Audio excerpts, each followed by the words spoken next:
Ay uyon kaayo ko. Mao gani nang usang aning bilib ko sa iyaha. Kay feeling na ako dili na madalag isu istorya ang mga tao. Sobrang nakabuutan ng atong presidente dili na madala. Bisan kapila pa na nimo prisuhon magpabalik-balik gyud na sila. So kinahanglan gyud. Oh. Kinahanglan gyud na sila nga kuan gyud. Para sa ako pamatyon gyud na.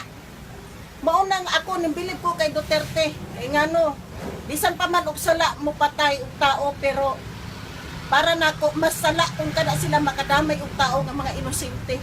Ang mga ginikanan nagkayod og taman para magkaroon og kinabukasan ilang mga anak. Unya pagkahuman maagihan og kuan mga adik, mga sabok na. Madamay sila nga taas og mga mao na pinakasakit. Pinakasakit ka na mga tao nga nagtinguha nga maayo ilang kinabuhi, taas og ambisyon, taas og pangandoy. Unya madamay lang sila sa mga tao nga wala paniwara, marip, mapatay, matulis tungod kay kanang mga tao nga mga adik wala may saktong utok. Dili na na makuan, dili na na normal.